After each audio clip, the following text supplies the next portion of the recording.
তার প্ল্যান ছিল হচ্ছে পরিমণিক দিয়ে রাসেল মিয়াকে নিত মদ খেয়ে তাকে হচ্ছে মারধর করতে। এটা তার প্ল্যানিং ছিল, আমাকে সে বলেছে।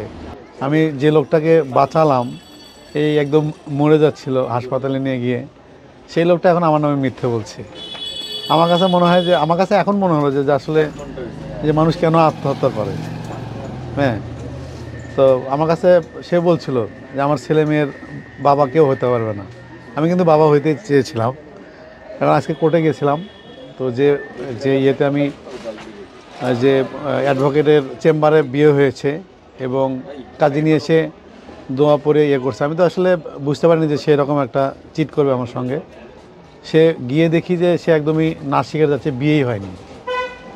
যে টেবিল ক্লোথ ছাপানো আছে এবং পাশে যে টেবিলে ক্লোথ আছে সবই আছে। আমি হিডেন ক্যামেরায় সেটা ভিডিও করে রেখেছি প্রমাণ করার জন্য যে আমি ওখানে সিগনেচার করছি। এবং ওখানে দেখবেন যে এই স্ট্যাম্প আছে, এই ছবিটা কিন্তু ওর তোলা, ওই কিন্তু আমার বোনরা পাঠাইছে।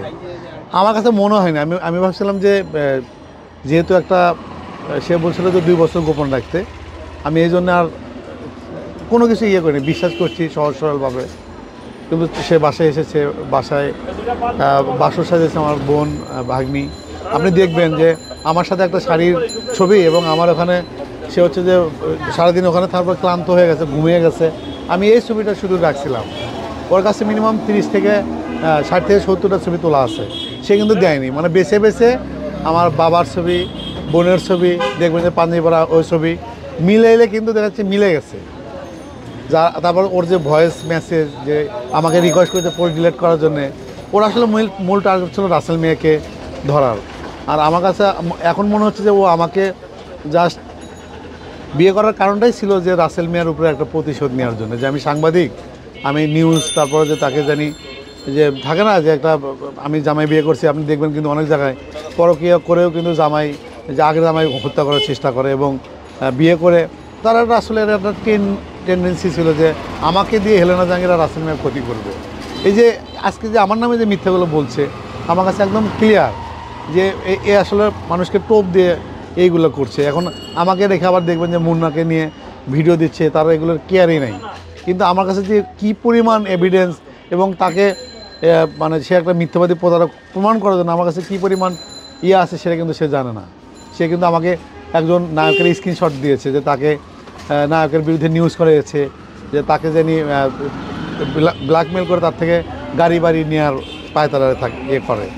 তা আমি তো দিন শেষে সাংবাদিক, আমি কেন চ্যালেঞ্জ করতেছি, কারণ হচ্ছে যে সে আমাকে বিয়ে করেছে, আমার সাথে 2 মাস ছিল, আমার সাথে বাসর হয়েছে, তাই না? এগুলো যদি মনে হয় তাহলে ডিএনএ টেস্ট করো। আমি বলছি আমি যারার পাপা, কারণ হচ্ছে তার ইয়ে ছিল যে যারা জাহানের পাপা হিসেবে সে আমাকেই নিচ্ছে। না হলে রাসেল মিয়াকে সে ধাক্কা দিয়ে ফেলে দিয়ে আমাকে দিয়ে রাসেল মিয়ার বিভিন্ন নিউজ পোস্ট এগুলো করে সে এখন হচ্ছে কী করলো, মুন্না খান নিয়ে আসে। রাসেলের বেলা দেখছে যে আমাকে ইউজ করলো, আমার থেকে বাঁচার জন্য মুন্নাকে ইউজ করছে। কিন্তু দিন শেষে তো আমার বাসার সিসি ক্যামেরা পড়ে যাচ্ছে, সে কখন এসেছে, কখন গেছে, কতদিন এসেছে, সব কিছুতে প্রমাণ হবে। উনি আসলে রাসেল মিয়াকে ফাঁসানোর জন্য আমাকে ইউজ করেছিল, এবং আমার বোনকে বলেছিল যে রাসেলের নামে যেন ধর্ষণ মামলা করে।